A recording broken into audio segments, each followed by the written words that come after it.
Welcome to On Top of PR with Jason Mudd, presented by Review Maxer.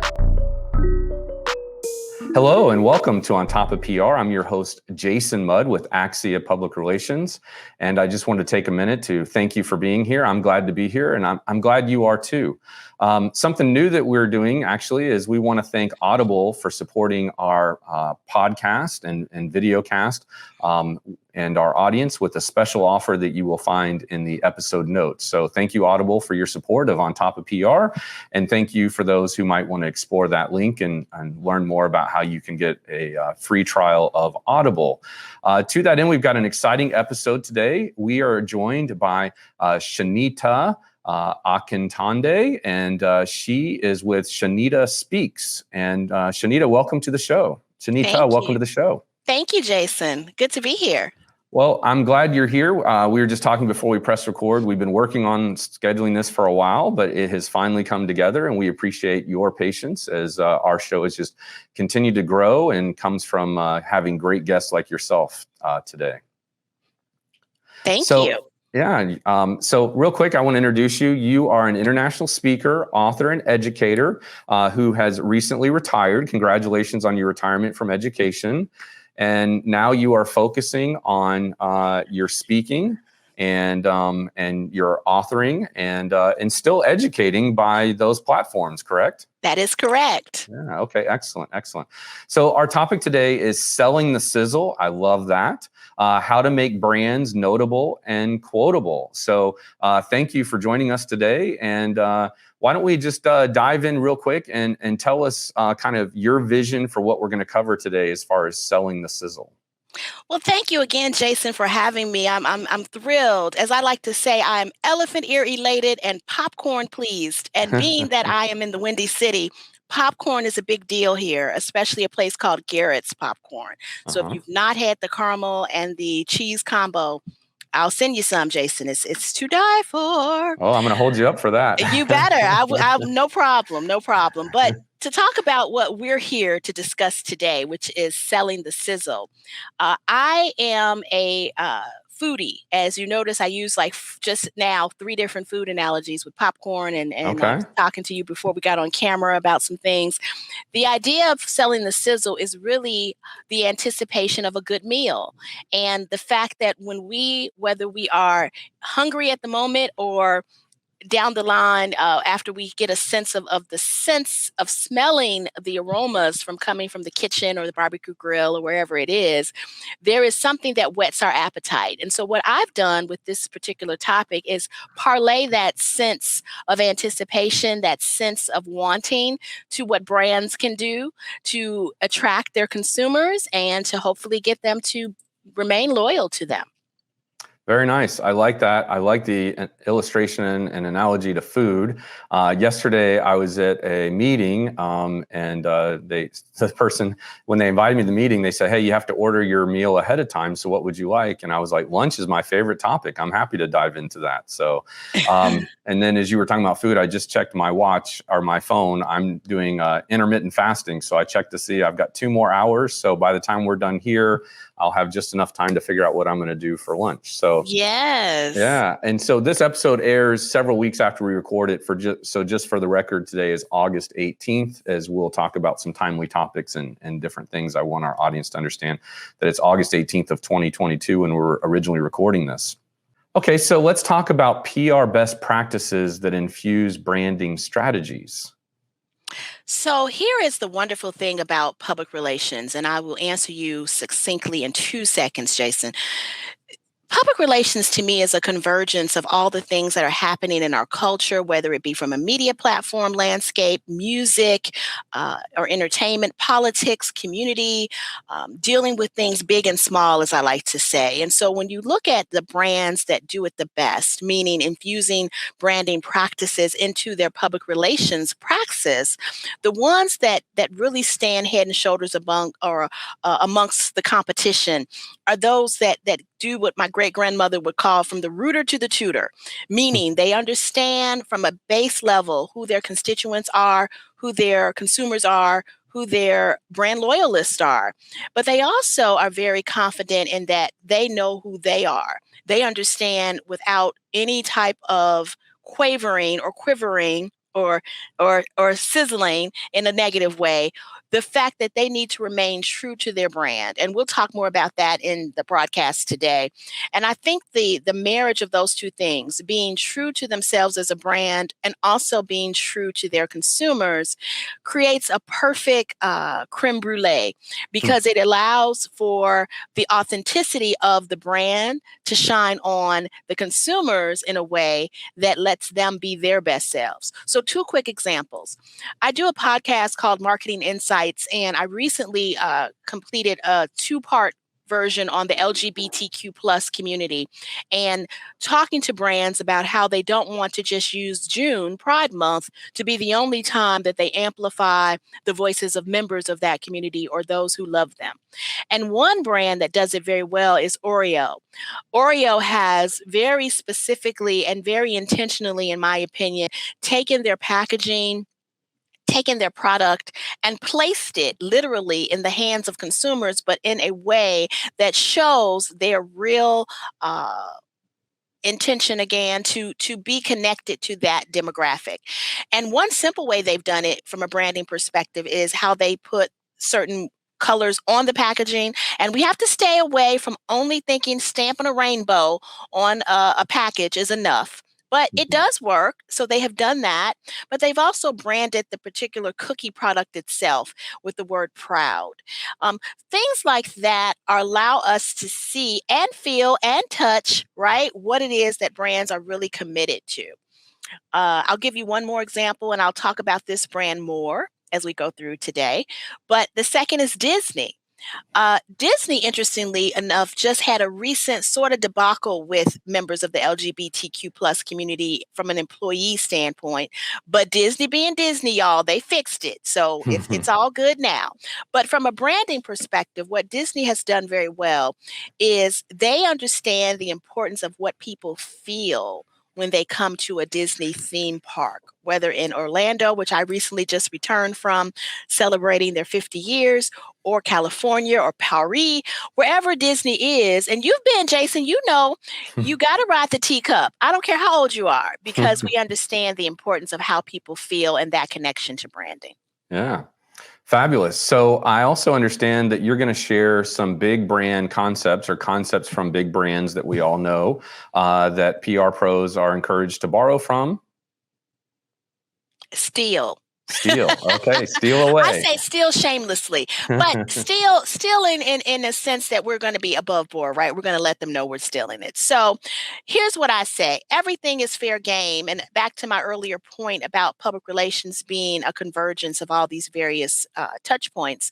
What we can learn from brands like Disney, as I just mentioned, about how what we do as public relations practitioners needs to be steeped in the way we make people feel.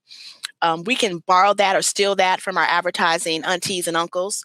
What we also can steal is this concept of the first few seconds of anything, whether you're looking at an ad or reading a news release or looking at B-roll. People are going to determine whether or not they're interested in what you stand for.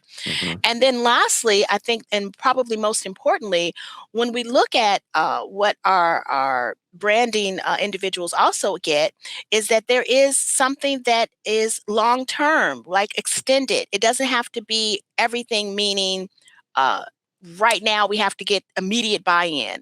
There's something that's the maturity of things, letting it mature and understanding that brand loyalty, which is one of my buzzwords, is so key. And we can borrow that from a public relations perspective so that we don't have to work so hard on the back end. So we kind of push our intentions on the front end, build up that loyalty using our PR practice skills, and watch the long-term effects take place. You know, as a sidebar, you're reminding me that we recently wrote in our monthly newsletter called 60-Second Impact about how KFC has uncovered some research that children begin to adopt brand loyalty preferences by the age 13. So they have started swinging low in the age to try to get kids, you know, the equivalency of like a Happy Meal type experience. So they start to prefer KFC early in their consumer life cycle. And they believe that will create a permanent, brand loyalty to KFC. Have you heard about this? I've not heard about the KFC loyalty piece, but can I just say, having worked for McDonald's, the brand, Hmm. on an agency side for many years, and just also continuing to be a student of Hamburger Right. University, what I'm happy to hear is about time, KFC, because McDonald's has Right. long known that when you get those babies, my sons, I have two sons, they're now 20, almost 26 and 22 soon to be. But when they were children, younger children, because they're always my children, but when they were Sure. younger, they were under 6 and they could identify those golden arches and say, Happy Meal, Hmm. right? They Yeah. knew. I mean, they didn't say it probably that well, but I knew what they were saying. Right? So Exactly. And I have similar stories with my children. I think obviously if you put kids in front of a screen of any type, that's when they start to associate brands, the brands of the show, the brands of the fast food, or the logos they might drive past by down the street. So yeah, those are the first brands that kids start to recognize for sure. I'll make a note to make sure in our episode notes we put a link to that KFC article and for our 60-second impact newsletter. Let's see. And so, did you have additional examples from McDonald's or? yes, Yeah. I have an additional example, but I can also elaborate on a little bit of what I was saying about the sizzle and anticipation. The other thing that McDonald's has done very well, and I don't know if this was intentional at the front end or it just happened by the consumer reactions, but back to that Happy Meal analogy. Not only do the children get excited, or in my kids' case example, when they saw the golden arches, they wanted that Happy Meal box because what that box represented, both metaphorically and literally, was a surprise. Hmm. They knew that when they opened that box, in addition to the meal itself, there was going to be a toy in there. And so that is what this idea of sizzling is. And I mentioned the grilling of something. Right. The anticipation is almost even better than the actual product. So that's what McDonald's has again been able to do very well. Very nice. I like that. You also had an example from Procter and Gamble that you wanted to share. Yes, so Procter and Gamble, and I say this back to my uh, conversation about what we can learn and what we as PR practitioners can take from, I said steal, from our cousins here.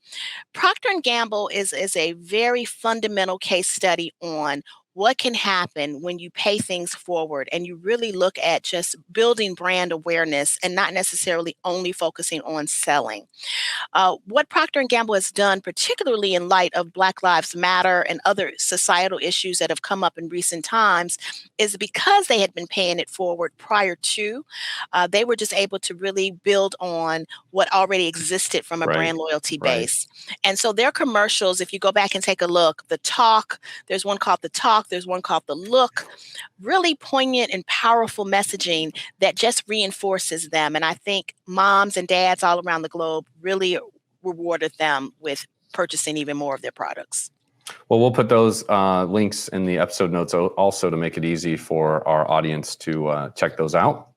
All right. Well, we're going to take a quick break here and we're going to come back with more, including another McDonald's example, as well as discussing time-tested traditional and non-traditional ways to ensure PR success. Stay with us. We'll be right back. You're listening to On Top of PR with your host, Jason Mudd. Jason is a trusted advisor to some of America's most admired and fastest growing brands. He is the managing partner at Axia Public Relations, a PR agency that guides news, social, and web strategies for national companies. And now, back to the show. Welcome back to On Top of PR. I'm your host, Jason Mudd, and we're going to continue the conversation here. We're going to explore time-tested traditional and non-traditional ways to ensure PR success. But first, we want to talk about one more example from McDonald's. Yes. So as I mentioned, I wear two hats when it comes to McDonald's, not only from the advertising marketing perspective when I worked for them in different agencies, but as a parent, as a mom with my kids growing up, and also myself as a kid growing up. I mean, who didn't love McDonald's, especially like their ice cream cones? But here's the example that I want to give. When we look at public relations as an aggregate, as a whole, we know that as public relations practitioners, the advantage that we have have. One of them is that we have what is built into us, built into our DNA, is that we have the credibility in a different way than our advertising colleagues. But one of the things that we can borrow from our advertising colleagues is this idea of that immediate connection in 6 to 8 seconds. And so what they have in advertising are what are known as jingles. And I bring that up because I want to say to all of you listening, public relations folks, don't be afraid of a multimedia approach to getting the word out. In addition to our news packets, our news releases, and things that we've been talking about, but using sound, using music. And I say that because as a kid growing up with McDonald's, and this is me talking about myself, don't ask me the year. We don't have that much time on the video broadcast today. But as a kid growing up, we played something called double dutch jump rope in my neighborhood. Sure. Yeah. And we sang songs to the beat of jumping. Now, what I didn't realize is that they were jingles. And that was my first introduction to advertising. I just knew it was rhythmic. So we would say, Big Mac filet of fish, quarter pounder French fry, icy Coke, thick shake, sundae, and apple pie. Yeah. That is the menu for McDonald's, essentially.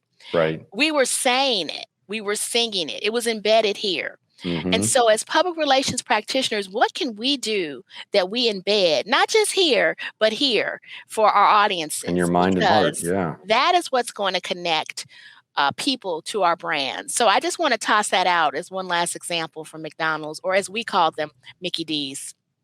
Well, one thing that Mickey D's was also doing really well there, whether it was intentional or not, was you were associating fun activities, right? And where your heart rate is increasing because you're exercising, and that creates endorphins and other positive feelings with the sound or the song or the jingle, right? So that's like the 1, 2, 3 knockout punch. I love it.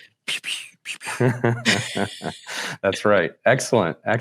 So, we're going to talk about time-tested traditional and non-traditional ways to ensure PR success.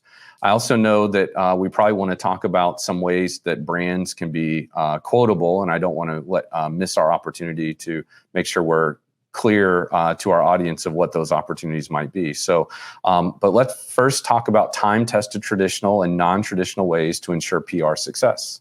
Sure. So I am an author of some books, as you heard Jason say, one of which I'm a contributing author to is called Leading from the Heart. My chapter in this book talks about, as I talk about in a lot of my writing, if you all know me, or you will know me hopefully after this broadcast, is a woman called Lucille Jones. And Lucille Jones is my maternal great-grandmother. I talk about her in the present tense, even though she passed away in 1987, because she's still with me and we converse on a regular basis. She's the one that I get a lot of these time-tested tips that I share in my podcast, on video interviews like this, my writings, etc., because what she taught me with her third grade education from a rocking chair on her front porch with a wad of tobacco stuffed in her cheek and that spit can right across from her that she hit every time with perfect precision, are things that I want to share with you. And that is, as I mentioned a moment ago, it's not about what people are thinking about us and our brands, it's how we make them feel. And the wonderful thing about public relations is that we can do that in so many different ways. The written word is so powerful. It's even more powerful in some cases than the spoken word, because I can go back and revisit it and look at it and hold it close to my heart as I do with books. So know that. The second is, when we are thinking about that sizzling that we've been talking about, what my great-grand would do is go in her kitchen and stir a pot of greens or make a sweet potato pie. And in biting a piece of that pie or eating those greens, the endorphins that Jason was talking about were just like electric shocks. We want people to have that experience with our brands. And I know that may sound a little bit lofty, or for some it may seem a bit out of place, but I can tell you without a shadow of a doubt that those brands that are successful, that we've been talking about, the McDonald's of the world, the Disneys of the world, the Procter & Gamble's of the world, they are able to capture that. It's like capturing the lightning, the lightning rod in the bottle. That's what we should be aiming for. Last point. Leo Burnett Agency, which I never worked for, but I worked with because of McDonald's and my work on Right. Procter & Gamble and other brands, they had a grid. I don't know if they still do. It was like a Likert scale. I'm not going to quote the name of it, but I will tell you the point I'm about to make. There was a numbered chart of 1 through 10, and every ad that they created at this time, they measured against this chart. 1 being, it's okay, kind of, and number 10 being change the world. Right. Meaning they wanted their ads to go for that change the world mantra. Mm-hmm. And so that is what I say to us as public relations practitioners. That's what being notable and quotable is about, changing the world. Okay, I love that. Well, this has been a great episode. Our time has run out. Let me ask you, you have 2 books, correct? Yes. Okay, and the second one is? Here it is. Bam. Thank you, Jason. That's why I love you. So this is called When Leadership Fails. And I know that the cover can be a little off-putting, but what it is about is what happens when you have a leadership team that doesn't do what it needs to do. And we can apply that to brands. Mm-hmm. And my chapter focuses on what we can do to change that. So mentoring and introducing young people in particular to the dynamic is how I discuss as an anecdote to that. And both of these books are available on Amazon? Correct. Okay. Amazon. So we'll put links to the books in the show notes, episode notes as well. And then also, I understand that you offer and are available for workshops. Tell our audience a little bit more about that. Sure. So if you go to ShanitaSpeaks.com and there's a form there you can complete and you can reach out to me, I can tell you about the workshops I offer, one of which is called Selling the Sizzle, How to Make Yourself Notable and Quotable, which we've been talking about today, and some others. And you can also check me out on my podcast, Marketing Insights through McGraw-Hill. So I know Jason will share those links with you all. Absolutely. We'll be glad to do that. And we're glad you were here and sharing your smarts with our audience today. And if you're watching this episode and you think that there's a colleague or a friend in the industry that you want to share this episode with, I hope you will do that and take the time to share that episode.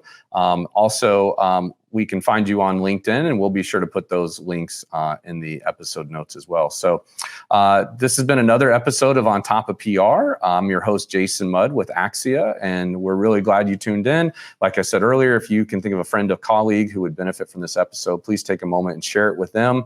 They'll be glad you did, and I'll be glad you did too. Otherwise, it's our pleasure to help you stay on top of PR.